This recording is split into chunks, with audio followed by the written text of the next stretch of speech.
দীর্ঘ ২ দশক সময়টা কেবল সংখ্যা নয়, অনুভূতিতেও অনেক ভারী। অবশেষে অবসান ঘটতে যাচ্ছে অপেক্ষার। আগামী ২৯ জানুয়ারি নিজ জেলা বগুড়ায় আসছেন বিএনপি চেয়ারম্যান তারেক রহমান। ঘরের ছেলে ঘরে আসার খবরে বিএনপি নেতাকর্মীদের সঙ্গে উচ্ছ্বাসিত সাধারণ মানুষও। বগুড়া শহরের সঙ্গে জড়িয়ে আছে তারেক রহমানের শেকড়, স্মৃতি, মানুষের ভালোবাসা আর আস্থার গল্প। তাই তো প্রথমবার বগুড়া ৬ সদর আসন থেকে ধানের শীষ প্রতীকে ত্রয়োদশ জাতীয় সংসদ নির্বাচনে প্রতিদ্বন্দ্বিতা করছেন বিএনপি চেয়ারম্যান। রাজশাহীতে নির্বাচনী সভা শেষে আগামী বৃহস্পতিবার সন্ধ্যায় বগুড়ায় আসবেন তারেক রহমান। ওই দিন রাতেই শহরের ঐতিহাসিক আলতাপন্নেসে খেলার মাঠে অংশ নেবেন নির্বাচনী জনসভায়। ভোট চাইবেন নিজের জন্য আর দলের জন্য। বগুড়ার সন্তান সে বগুড়াতে ফিরতেছে, আমাদের কাছে বিষয়টা সবার জন্য এটা আনন্দের আর কি। ওই আমাকে বগুড়ার মাটি যখন পাওয়া দেবে আমরা বুকটা ভরে উঠবে আরো।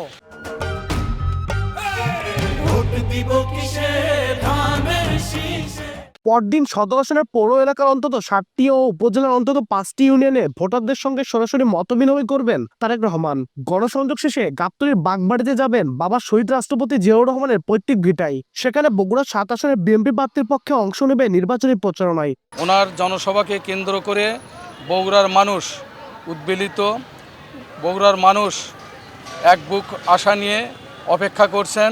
আসার পরে আমাদের এই যে সমস্যাগুলো আছে এবং আমাদের এই নাগরিক যে অধিকারগুলো এবং বগুড়া উন্নয়ন করতে যা যা প্রয়োজন সে পদক্ষেপ নেবে।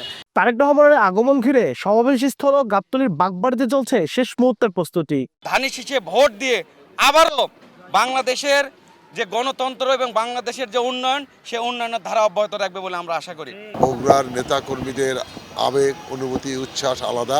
এই সভাকে আমরা সর্বতভাবে সফল করার লক্ষ্যে আমরা বিভিন্ন দিক নির্দেশনা আমরা পেয়েছি এবং কাজ করছি সেই লক্ষ্যে। গত ১১ জানুয়ারি তিনবারের সাবেক প্রধানমন্ত্রী ও বিএনপি প্রয়াত চেয়ারপারসন মা বেগম খালেদা জিয়ার জন্য গণদোয়ায় বগুড়ায় আসার কথা থাকলেও নির্বাচন কমিশনের অনুরোধে সেই সফর বাতিল করেছিলেন তারেক রহমান।